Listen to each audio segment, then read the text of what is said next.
इसलिए जो वास्तविक संत होंगे वो संसारिक कामनाओं की पूर्ति का ढोंग नहीं करेंगे।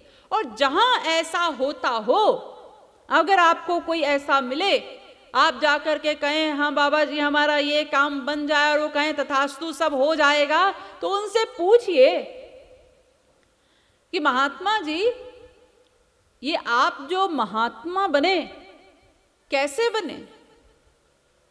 महात्मा बनने के लिए तो भगवान की शरणागति करनी होती है, तो आपने भगवान की शरणागति की होगी, और शरणागति भी ऐसे ही तो नहीं होगी, संसार से विरक्ति हुई होगी, तभी तो भगवान के शरणागत हुए होंगे आप।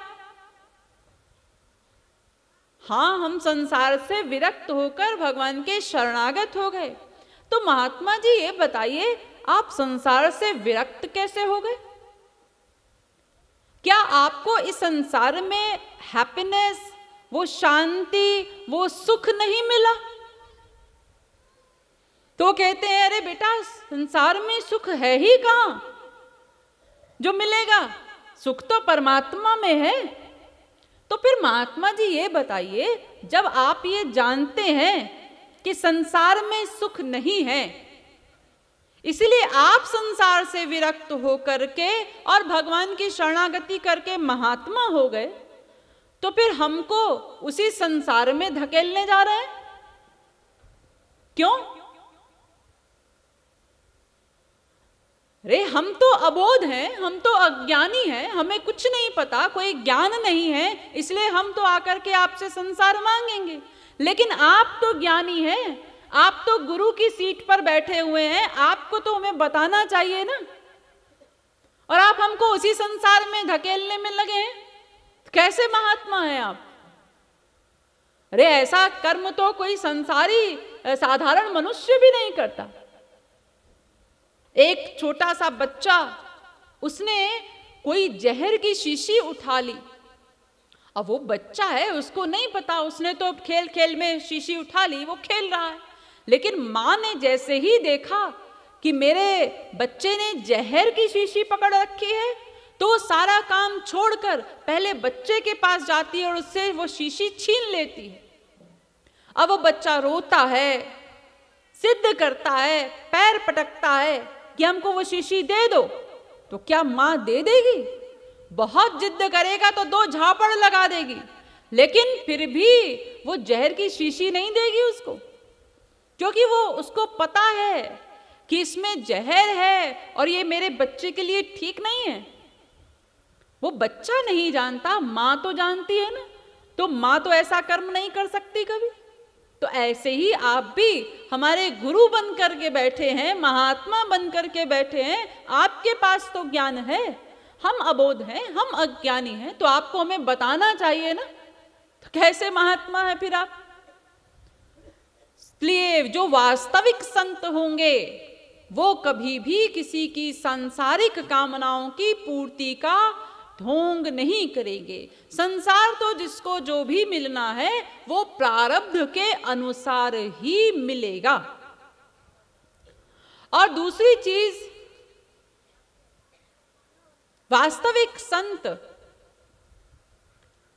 वो सिद्धियों के चमत्कार नहीं दिखाया करते। हमारे समाज में, हमारे संसार में ये कहावत बड़ी प्रचलित है कि चमत्कार को नमस्कार है, लेकिन ये चमत्कार को नमस्कार, इस कहावत को भूल जाइए। इसी के कारण हम लोग दंभियों के चक्कर में फंसते हैं। जो वास्तविक संत होंगे वो चमत्कार नहीं दिखाएंगे सिद्धियों के। आप कहीं पर गए, आपको कोई महात्मा जी बैठे हैं अपना धुनी लगा करके, आपने जाकर के प्रणाम किया और महात्मा जी ने कहा देखो बेटा हमारे इस कमंडल में क्या है। आपने देखा महात्मा जी इसमें तो कुछ नहीं है। फिर 1 मिनट के बाद फिर उन्होंने कहा अब देखो। अब आपने देखा, अरे महात्मा जी इसमें काजू बादाम पिस्ता सब ये कहां से आ गया? अब वो कहे यही तो कमाल है, यही तो चमत्कार है। अरे क्या चमत्कार है भाई? देखिए, आमतौर पर जहां इस प्रकार के ये छोटे मोटे चमत्कार आप देखेंगे भी, तो ये आमतौर पर हाथ की सफाई होती है। और अगर वास्तव में भी कहीं ऐसा है तो वो क्या है? वो है तमोगुणी सिद्धि का परिणाम। माया के 3 विकार होते हैं ना, 3 गुण होते हैं ना माया के। पहले भी मैंने आपको कई बार बताया, सत्वगुण, रजोगुण, तमोगुण। ये 3 ही प्रकार की सिद्धियां भी होती हैं। सत्वगुणी सिद्धियां, रजोगुणी सिद्धियां, तमोगुणी सिद्धियां। तो ये जो तमोगुण है, ये माया का सबसे निकृष्ट गुण है, सबसे गंदा गुण है। तो तमोगुणी सिद्धियां भी सबसे निकृष्ट सिद्धियां हैं।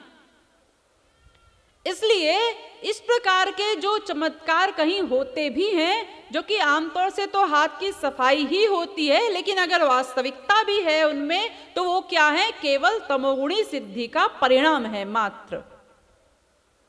यानी वो बाबा जी जो अपने आप को महात्मा कहलवा रहे हैं, वो महात्मा तो क्या, अभी सही सही मनुष्य भी नहीं है, जो कि माया के सबसे निकृष्ट गुण में, सबसे गंदे गुण में फंसे हुए हैं।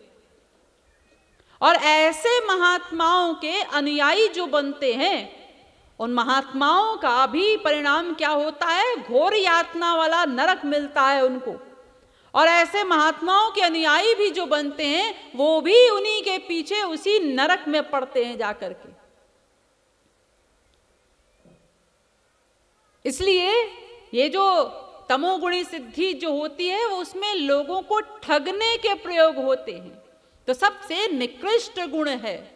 इससे कुछ श्रेष्ठ होता है रजोगुणी सिद्धि।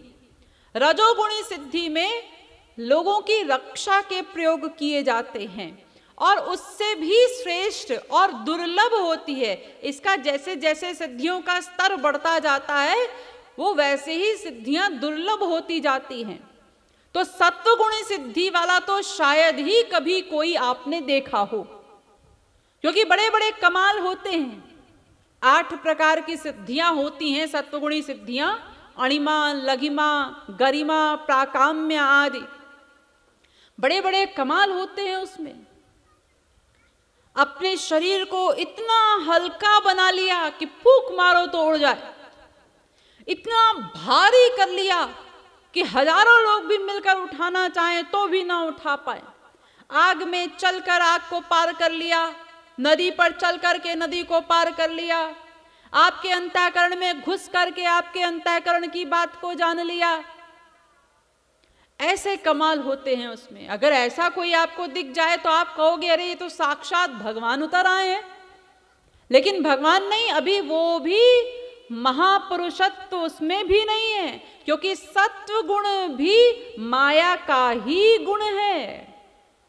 महापुरुषत्व तो माया से परे जाने पर आएगा, अभी तो हम माया के अंडर में ही हैं। तो सत्व गुण भी माया का ही गुण है। इसलिए वो सत्वगुणी जो सिद्धि है, वो भी अगर कोई प्रयोग करता है तो वो भी महापुरुष नहीं है, वो महात्मा नहीं है। और एक और सिद्धि होती है, ये तो 3 सिद्धियां मैंने आपको माइक सिद्धियां बताई। चौथी होती है एक गुणातीत सिद्धि, मोक्ष जिसको कहते हैं, मुक्ति। ये मुक्ति को भी महापुरुष लोग अपनाते नहीं। माया की ये निकृष्ट सिद्धियां तो वो क्या अपनाएंगे, लेकिन ये मायातीत सिद्धि जो है उसको भी नहीं अपनाते।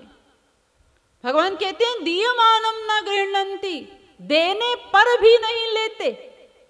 देखिए काकभुशुंडी जी से भगवान ने कहा, काकभुशुंडी मांगू वर, अति प्रसन्न मोहि जान, अणिमादिक सिद्धि अपर निधि, मोक्ष मोक्ष सकल सुख खान। काकभूषुंडी, मैं तुमसे बहुत प्रसन्न हूं, मुझसे अणिमादिक सिद्धियां मांग लो।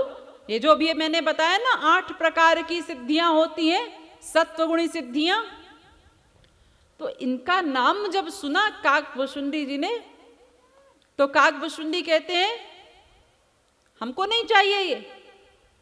फिर भगवान और आगे बढ़े, अरे नवोनिधियां मांग लो। तो नवोनिधियों का नाम सुनकर के भी मुंह बना दिए काकभूषुंडी जी, नहीं नहीं ये भी नहीं चाहिए। फिर और आगे बढ़े भगवान, अरे मोक्ष सकल सुख खान, मोक्ष मांग लो। करोड़ों जन्मों कोई प्रयत्न करे तो मोक्ष होता है, और भगवान खुशामद कर रहे हैं हमसे, मोक्ष मांग लो।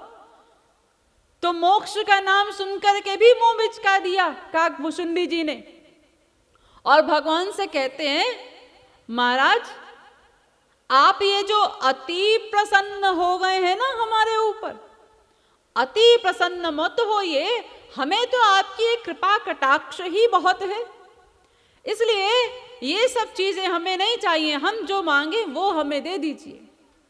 क्या मांगते हो तुम?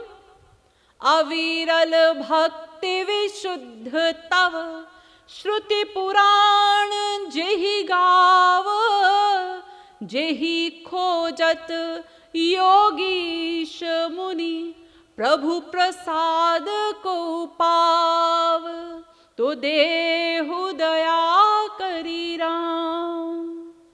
आप देना ही चाहते हैं तो हमें ये दीजिए, अपनी अविरल भक्ति, अपनी विशुद्धा भक्ति, अपनी निष्काम भक्ति, ये दीजिए हमको। ये देखिए, देने पर भी नहीं लेते महापुरुष लोग। तो वास्तविक महापुरुष जो होते हैं, वास्तविक संत, वे सिद्धियों के चमत्कार नहीं दिखाया करते। लेकिन इसका अर्थ आप लोग ऐसा नहीं लेंगे कि दिखा नहीं सकते, ऐसा नहीं। वे सिद्धियों को अपनाते नहीं, लेकिन ये सब रिद्धि सिद्धि आदि उनकी गुलाम बन करके उनके पीछे पीछे घूमती हैं। क्यों पीछे घूमती है? क्योंकि भागवत में कहा, अनुब्रजाम्य हम नित्यम पूये ये त्यंघ्रिरेनुभिः। भगवान स्वयं, वो अखिल ब्रह्मांड नायक भगवान, वो स्वयं अपने भक्तों के पीछे पीछे चलते हैं, उन महापुरुषों के पीछे पीछे चलते हैं। क्यों? क्या उनकी रक्षा करने के लिए? नहीं नहीं, रक्षा तो अपने धाम में बैठकर भी कर सकते हैं, उनके भीतर बैठकर भी कर सकते हैं, तो फिर पीछे पीछे क्यों चलते हैं? तो भगवान कहते हैं इसलिए कि वो भक्त की चरण धूलि मेरे ऊपर पड़े और मैं पवित्र हो जाऊं, इस आशा से मैं अपने भक्त के पीछे पीछे चलता हूं, उस महापुरुष के पीछे पीछे चलता हूं। तो जिन महापुरुषों की चरण धूलि प्राप्त करने के लिए भगवान स्वयं उनके पीछे चलते हों, तो उनके पीछे कौन से रिद्धि सिद्धि आदि नहीं होगी। लेकिन फिर भी वास्तविक महापुरुष आदि उन रिद्धि सिद्धियों के चमत्कार नहीं दिखाया करते। ये चमत्कार दिखाना, सिद्धियों के चमत्कार आदि, ये तो उनका काम है जो संसार में ये छोटे मोटे चमत्कार दिखा करके प्रतिष्ठा पाना चाहते हों, जिनके पास भीतर का कुछ नहीं। इसलिए क्या करें?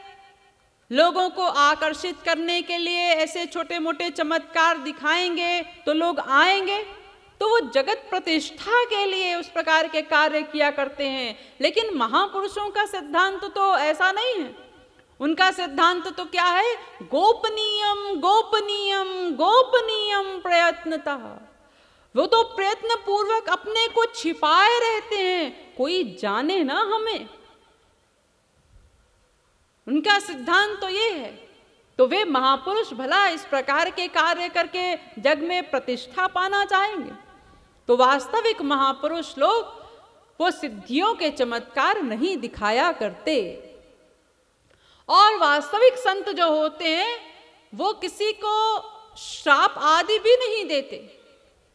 अगर आपको कभी कोई ऐसे बाबा जी मिल जाएं, साधु वेश धारे हुए, वो आपसे कहें देखो बेटा हमारा ये काम कर दो, हमको चारों धाम की यात्रा करनी है, हमारा सब इंतजाम कर दो, और आप कहो अरे बाबा जी हम तो इतने समर्थ नहीं हैं, हम तो नहीं कर पाएंगे। अरे बेटा देखो जैसा हम कह रहे हैं वैसा करो, वरना तुम्हारा अमंगल हो जाएगा, तुम्हारा कुछ अनिष्ट हो जाएगा। अगर ऐसा आपसे कोई कहे ना तो निसंकोच आप उसको 2 झापड़ लगा सकते हैं, उसमें कोई अपराध नहीं होगा, क्योंकि वो केवल वस्त्र धारण किए है, महात्मा नहीं है। जो महात्मा होगा ना उसके मुख से ऐसी बात कभी निकल ही नहीं सकती। पूछिए उनसे तुम अपने को महात्मा कहते हो? अरे महात्मा जानते हो किसे कहते हैं? महात्मा उसको कहते हैं जिसके शरीर के काट कर टुकड़े टुकड़े भी कर दो तो भी उसके रोम रोम से जीवों के मंगल की ही कामना निकलेगी। वो कभी किसी का मंगल सोच ही नहीं सकता। देखिए गौरांग महाप्रभु के जमाने में एक महापुरुष हुए हरिदास जी, जिनको नामाचार्य भी कहा जाता था। दिन रात भगवान का नाम लिया करते थे वो।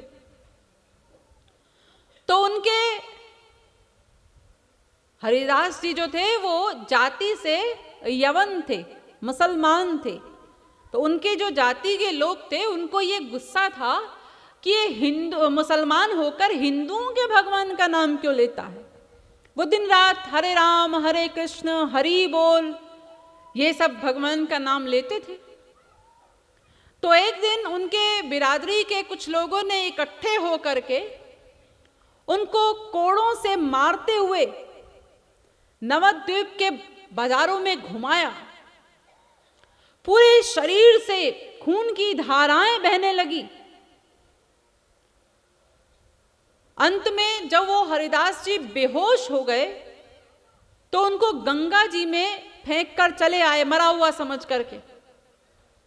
तो हरिदास जी को जब होश आया तो उन्होंने ये नहीं कहा कि हे प्रभु क्या देखते हो तुम, तुम्हारे भक्त पर कितना अत्याचार कर रहे हैं लोग, चला दो उनके ऊपर सुदर्शन। ऐसा नहीं, बल्कि वे हरिदास जी कहते हैं कि हे मेरे श्याम सुंदर, मैं जानता हूं कि तुमको क्रोध आ रहा होगा कि तुम्हारे भक्त पर इतना अत्याचार हुआ, लेकिन मैं ये भी जानता हूं कि यदि तुम क्रोध कर सकते हो तो तुम कृपा भी तो कर सकते हो। तो तुम क्रोध ना करो, बल्कि ऐसी कृपा कर दो इन लोगों पर कि ये भी मेरी तरह तुम्हारे भक्त हो जाएं, तुमसे प्रेम करने लगे। ये हरिदास जी के उद्गार हैं जिनके ऊपर इतना अत्याचार हुआ। तो महापुरुष ऐसा होता है, उसके काट काट कर टुकड़े टुकड़े भी कर दोगे तो भी वो किसी के अहित की कामना नहीं कर सकता, किसी का अहित किसी का अमंगल नहीं सोच सकता। तो वास्तविक संत वो किसी को श्राप आदि नहीं देते, किसी का अनिष्ट नहीं करते। और ठीक इसके उल्टी बात ये भी समझ लीजिए कि जो वास्तविक संत होते हैं वो किसी को आशीर्वाद भी नहीं देते। ये आशीर्वाद की बीमारी भी बीच के पेट पालू लोगों ने चलाई है। आप जाकर के आप अपना सर रख देते हैं, वो भी अपना हाथ धर के कह देते हैं जाओ बेटा सुखी रहो। आप लौट करके घर पर आए, घर पर कुछ कांड हो गया, अब आप कहे महात्मा जी आपने तो हमको आशीर्वाद दिया था कि सुखी रहो, यहाँ तो दुख का पहाड़ टूट पड़ा हमारे ऊपर, कैसा आशीर्वाद दिया आपने। अब वो कहे अरे बेटा वो तो आशीर्वाद देने की प्रथा है, तुमने प्रणाम किया हमने आशीर्वाद दे दिया। अरे तो आपने आशीर्वाद दिया, आप महात्मा हैं, आप महापुरुष हैं, तो आपका आशीर्वाद मिथ्या कैसे हो गया? महापुरुष की वाणी तो भगवत वाणी होती है, सत्य वाणी होती है, वो मिथ्या भाषण नहीं करते। तो आपने जो आशीर्वाद दिया वो सत्य होना चाहिए था। लेकिन महापुरुष लोग वो किसी को आशीर्वाद नहीं देते, क्योंकि वो सत्य आशीर्वाद दे नहीं सकते और मिथ्या भाषण वो करते नहीं। इसलिए ये आशीर्वाद आदि देने की प्रथा महापुरुषों के यहां नहीं होती। क्योंकि अभी पहले भी मैंने आपको बताया ना कि संसार तो प्रारब्ध के अनुसार ही मिलेगा। सोचिए, अगर केवल महापुरुषों के आशीर्वाद से हमारा सब काम बनना होता, उसमें हमारी अपनी कोई भूमिका ही न होती, तो इतने महापुरुष आए आज तक हम लोगों के पास, हम लोगों के बीच में। क्यों नहीं किसी एक महापुरुष ने ऐसा आशीर्वाद दे दिया कि समस्त जगत का कल्याण हो जाए? तो इस समय तो हम सब लोग भगवान के धाम में बैठ करके उनकी लीलाओं का सौरस्य लूट रहे होते।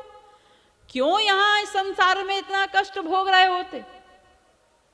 लेकिन किसी महात्मा ने ऐसा नहीं किया। जबकि जब जब महापुरुष लोग हमारे इस संसार में आते हैं, हम लोगों के बीच में आते हैं, तो कितना कष्ट उठाते हैं, कितनी यातनाएं झेलते हैं। तुलसीदास जी ने कहा, भूर्ज तरु सम संत कृपाला, परहित सहनित विपत्ति विशाला। भोजपत्र के पेड़ के समान होते हैं महापुरुष लोग। भोजपत्र का पेड़, जिसकी छाल पर ग्रंथ लिखे जाते थे प्राचीन काल में, उसकी छाल आप निकालते जाइए, वो स्वयं समाप्त हो जाएगा, लेकिन अपने अंत तक छाल देना बंद नहीं करेगा। तो महापुरुष लोग भी जब जब हमारे इस संसार में आए, तो क्या उनको ये पता नहीं था कि जब हम इस मृत्युलोक में जाएंगे, इन संसारी लोगों के बीच में जाएंगे, तो हमको तमाम प्रकार के कष्ट उठाने पड़ेंगे? ये लोग हमको कैसी कैसी यातनाएं देंगे। कोई जेल में डाल देगा, कोई पत्थरों से मारेगा, कोई सांपों से कटवाएगा, कोई जहर पिलाएगा, कोई सूली पर टांग देगा। ये सब कष्ट हमको उठाने पड़ेंगे। ये सब कुछ जानते हुए, समझते हुए भी हम लोगों के बीच में बार बार आते हैं, क्योंकि वे जानते हैं कि अगर हम लोग नहीं जाएंगे तो भगवान का तो कानून है कि कोई भी जीव डायरेक्ट हमसे कांटेक्ट नहीं कर सकता, उसको केयर ऑफ गुरु ही आना पड़ेगा। तो फिर तो एक भी जीव का उद्धार ही नहीं होगा, कल्याण ही नहीं होगा, अगर महापुरुष लोग ना आए हम लोगों के बीच में। तो सब कुछ जानते हुए, समझते हुए, कष्ट सहते हुए भी बार बार आते हैं हम लोगों के बीच में। तो अगर उनके एक आशीर्वाद से काम बनना होता, तो एक आशीर्वाद दे देते वो। क्यों इतना कष्ट स्वयं भी उठाते हैं आकर के हम लोगों के बीच में? और फिर महापुरुषों की छोड़ दें तो भगवान भी तो आते हैं स्वयं। वो तो सत्य संकल्प हैं, केवल सोच भर लें। सत्य संकल्प क्या होता है? बस सोचा और हो गया। तो बार बार भगवान भी आते हैं अवतार ले लेकर के। उन्होंने भी ऐसा नहीं सोचा, उनको भी देखिए कितना कष्ट उठाना पड़ता है जब जब हमारे मृत्युलोक में आते हैं। उनके साथ भी हम लोग कैसा कैसा व्यवहार करते हैं।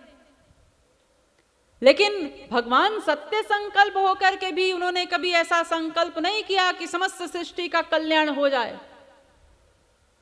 तो इसका अर्थ है कि केवल भगवान या महापुरुषों के आशीर्वाद से काम नहीं बनना है, उसमें हमारे प्रारब्ध की भी भूमिका है।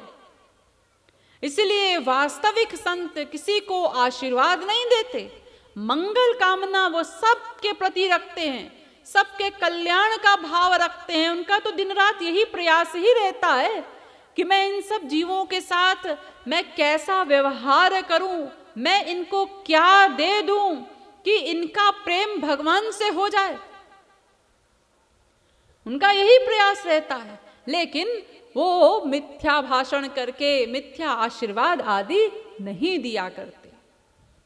और ये भी समझे रहिए कि जो वास्तविक संत होते हैं उनके यहाँ पर ये कान फूंकना, मंत्र देना, दीक्षा देना, इस प्रकार का ढोंग भी नहीं होता।